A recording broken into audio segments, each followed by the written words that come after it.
Hello students, कैसे आप सब लोग। आज आपकी ईवीएस की ऑनलाइन क्लास है और ईवीएस में अपन चैप्टर 2 का पार्ट ए पढ़ चुके हैं, migration of families.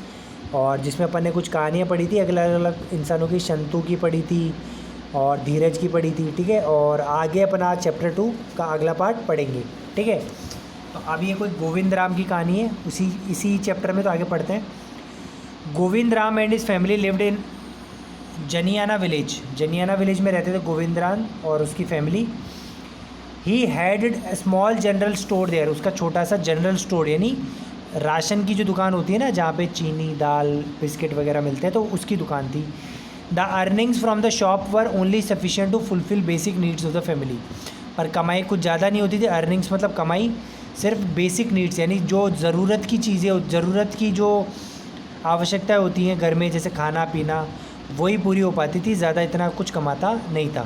His sons were growing up gradually, उसके बेटे दोनों बड़े हो रहे, मतलब बेटे बड़े हो रहे थे। One day Govind Ram's cousin, maternal uncle son, यानी उसका एक कोई कज़िन है, भाई है, चचेरा भाई, visited his place and he took both his son with him to work in his shop in the city. और उसका भाई एक दिन आया और दोनों बेटों को अपने साथ ले गया, क्योंकि शहर में वो किसी शॉप में काम करता है, तो उन बेटों को भी वहीं पे काम पे लगा देगा। As time passed, Govind Ram son Chandraram wanted to start his own business. For this they had to face a lot of problems like shortage of money, unavailability of proper space etc, but they didn't give up. अब आगे जाके जब गोविंद राम का बेटा चंद्राराम जब shop में काम करने लगा, तो धीरे धीरे उसने सोचा कि वो खुद का ही कोई बिज़नेस क्यों नहीं चालू कर लेता। उसके लिए उन्हें काफ़ी परेशानियों का सामना करना पड़ा, जैसे पैसे की कमी और जगह नहीं होना। शहर में अच्छे से जगह नहीं मिलती जिसमें वो कोई दुकान खोल सके। लेकिन उन्होंने हार नहीं मानी। गिव अप मतलब हार मानना, तो डिडेंट गिव अप मतलब हार नहीं मानी। Their relatives help them and soon their business started giving them good returns. उनके रिश्तेदारों ने पैसे से जगह लेने में ये मदद की, पैसा देकर, और जल्द ही उन्हें उनका बिज़नेस स्टार्ट हो गया और गुड रिटर्न्स यानी अच्छी कमाई उनकी होने लगी। They called their family to live with them in the society. और दोनों बेटे जो शहर में काम करने गए थे, उन्होंने अपने पिताजी, जिसका नाम क्या था, गोविंद राम को, और बाकी फैमिली को भी शहर में रहने के लिए बुला लिया, क्योंकि अब उनकी इनकम अच्छी होने लगी। Living together their brothers and sisters started studying in the city. और ऐसे रहते हुए उन दोनों के भाई बहनों ने शहर में पढ़ना स्टार्ट कर दिया। Today they are well settled in the city running their business. आज वो शहर में अच्छे से सेटल हो गए हैं और अपना बिजनेस चला रहे हैं। But they still miss their parental village. लेकिन आज भी वो अपने पुराने गाँव को मिस करते हैं। They visit their village on special occasions. और कभी कोई त्यौहार का टाइम आता है तो अपने गाँव ज़रूर जाकर आते हैं।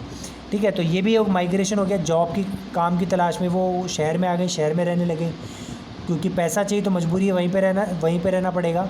मन तो करता है कि गांव जाएं, अपने जगह पे रहें, लेकिन काम की मजबूरी में उनको वहीं शहर में रहना पड़ेगा। चलिए, अब अपन एक कहानी और पढ़ते हैं। गालियाकोट डूंगरपुर में।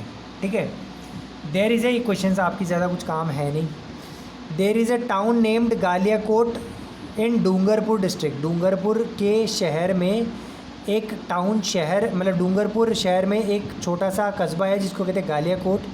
Hair the world famous holy shrine of Muslim saint Fakhruddin Sheetla Mata temple, Jain temple and Somnath temple which are excellent examples of architecture. और यहाँ पे दुनिया के सबसे फेमस मुस्लिमों की एक वो क्या कहते हैं, दरगाह है फ़खरुद्दीन की। नहीं, मुस्लिम के सेंट थे, मुस्लिम के साधु थे फ़खरुद्दीन, वो यहीं के थे। शीतला माता का टेम्पल है, जैन के टेम्पल्स है, जैन धर्म के। सोमनाथ टेम्पल काफ़ी फेमस है, वो है। और काफ़ी आर्किटेक्चर, ये आर्किटेक्चर मतलब कला के काफ़ी अच्छे उदाहरण है। Due to construction of Kadana dam in Gujarat state, this area become a low lying area. लेकिन पास में एक कदाना डैम बना है गुजरात में, इसलिए ये निचले इलाके में आता है और इसमें पानी आने की, अगर बाढ़ आ जाए, डैम टूट जाए, तो पानी से बाढ़ आने की डर रहता है। Water started accumulating the town during the rainy season. बारिश के दिनों में वो डैम काफ़ी बढ़ जाता है और पानी छोड़ना पड़ता है, जिससे पूरे टाउन में, शहर में पानी पानी हो जाता है, क्योंकि उसका पानी बहकर, क्योंकि ये टाउन निचले इलाके में है तो उसका पानी बहकर सीधा टाउन में ही आता है। Therefore the government constructed houses for the people at another place and also provided facilities like school, hospital etcetera. इसलिए लोगों ने, अब क्योंकि वहाँ पे हमेशा बाढ़ आने का खतरा रहता था उस डैम के कारण, तो गवर्नमेंट ने क्या किया, वहाँ के लोगों को दूसरी जगह पे शिफ्ट कर दिया, दूसरी जगह पे मकान घर दे दिए और वहीं पे स्कूल और हॉस्पिटल वगैरह बना दिए।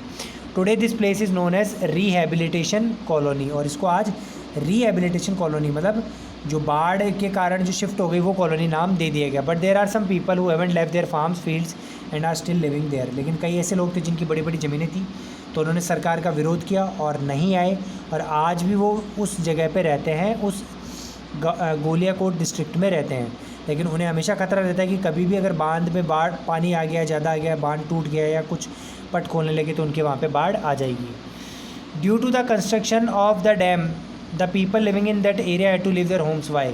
क्योंकि डैम बनने से क्या होगा, पानी भरेगा, और कभी अगर पानी ज़्यादा बढ़ गया तो डैम के द्वार खोले जाते हैं, डैम टूट गया तो वहाँ का पूरा इलाका, गांव बाढ़ में डूब जाएगा। Why are dams constructed? पानी के बहाव को रोकने के लिए, पानी को इकट्ठा करके काम में लेने के लिए डैम बनाए जाते हैं। If you are given responsibility to rehabilitate people in new place, which facilities you will provide? अगर आप लोगों को शिफ्ट करो दूसरी जगह पे तो आप कौन सी फैसिलिटी दोगे? तो रहने के लिए घर देंगे, पीने के लिए पानी देंगे, बिजली देंगे, स्कूल बनाएंगे, अस्पताल बनाएंगे, मार्केट बनाएंगे, सब कुछ फैसिलिटीज़ देना पड़ेगा।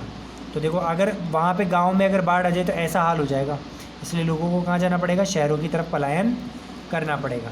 ठीक है। Are there any people in your village city who live in shelters like tents और sheds and make their vehicles carts their Holmes?